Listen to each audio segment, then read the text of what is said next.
Hello there, boys and girls. Today we are uninstalling the ever so faithful MACKIE 1642 VLZ Pro mixer, and we're installing the brand new MACKIE 1604 VLZ 3 mixer.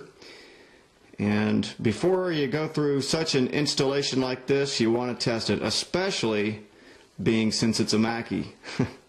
Yeah, you don't want to go through all the trouble of uninstalling an old mixer and then reinstalling a new one and finding out channel 13 doesn't work and having to uninstall it, send it off to the factory, and have it worked on by some Asian person.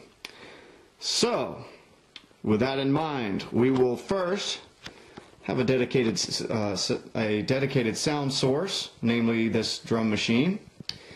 We will have some audio cables to plug in. And first, what we're going to do is we're going to take each one of our audio cables, plug them directly into your sound source and into my guitar amp. That way we can rule out that the cables are the problem. So we'll test each cable by just doing that. So that one works. So once we test all the cables and make sure they aren't a problem, we'll be ready to test the mixer. Okay, now that all of our cables have checked out, the next thing we want to do before testing the mixer is we want to zero the board out, turn all the knobs back to factory specs and where they want to be, and then we'll be ready to plug in our sound source. Okay, now that our audio cables check out, we know that they are all working. We've got the mixer powered up. We're going to plug in a headphone out, turn up our headphones. Now it's time to look at the back of the mixer. This mixer has got at least 42 inputs and at least 26 outputs. This includes, you know, XLRs, inserts, line inputs, direct outs, auxiliary sends. All that's got to be tested. So we'll start with plugging in an XLR cable to channel 1. Okay, we've got our microphone input plugged into channel 1. We're going to hit the nice solo, take it out of mute, bring it up a little bit, adjust our trim on here until we see something on the level meter around 0 there. 1 2 1 2 1 2 1 2 1 2 1 2, and there we go right there. So that's working. Now we can just adjust our, we just set up something on the EQ to make it sound decent in the headphones. And okay, so we'll take it out of solo, put it in left and right, bring up the master, 1 2, and we should see something there. We'll put main mix on there, and yes, it works. So now we know the XLR works. Now we want to check the 1/4 inch input. So we'll go to the back of the mixer, plug a 1/4 inch in to the drum machine, and press play on it. Okay, now we've got our drum machine plugged up and a mono output to the guitar speakers. So now we can test out the 1/4 inch. So we'll just hit play and take it out of mute, set the solo light, bring it up a little bit, and adjust the trim, take it out of solo, and it works. Now we can test out our EQ.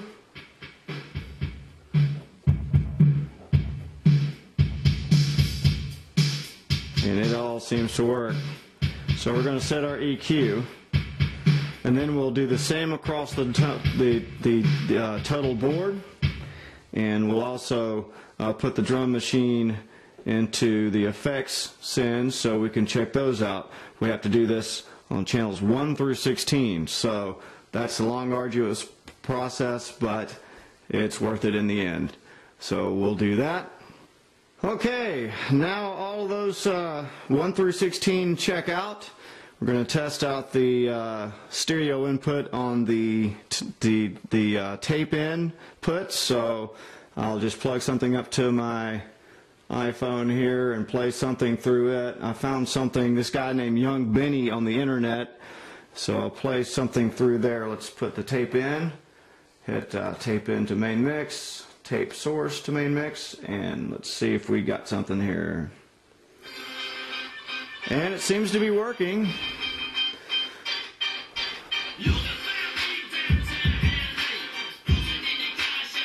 That guy's pretty gangster there. Alright, so apparently this the mixer is fully functional, so now it is time to uninstall the MACKIE 1642. Okay, here we are at the 1642, and what we're going to do first of all is you should really get a pen and paper to, you know, make a note of all your inputs and outputs and where they go. And since I've already done that, I am ready to uninstall the mixer. And one other thing that you should always do, make sure you charge your power screwdriver up, because then you got to do it the hard way. Here we go. Okay, well, problems here. I originally designed this for the MACKIE 1642, and of course the 1604 is a lot bigger. This is the way I wanted it to be, but as you can see, there is a problem. Can't get to the connectors. So we can do one of two things. Since this is a 1604, this pod can rotate, and then I'll have more room, which means I'll have to plug up from the bottom, which is not a desirable thing. And or might have to do some rearranging down here to make room for that, and or might have to do both. So we're going to do some rearranging and see what we come up with. Alright, the installation is complete, all wired up. Ran into a lot of difficulty here. Did not expect to run into different connections and things. Had to move a lot of stuff around. If you remember, the CD player was up here, the mixer started down here somewhere, and so that's changed.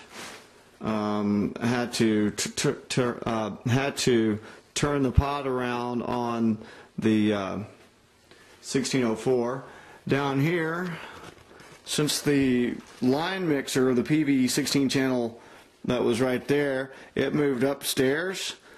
I dropped the CD player and the ADAT down 2 rack spaces and put a rack space thing up there. Everything else remains the same. So a cool thing about this is the CD player comes in on the PV up here on 9 and 10, and that comes through this board on the tape return, so none of these are taken up. The ADAT returns are 1 through 8. So it worked out pretty good. So that's a look at that.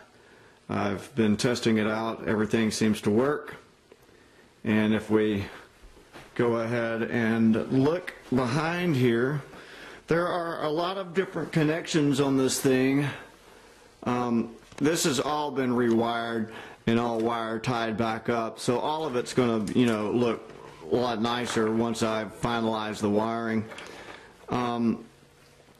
There are only 4 sub-outs connections on this mixer, where there were 8 on the 1604, 1642 that is.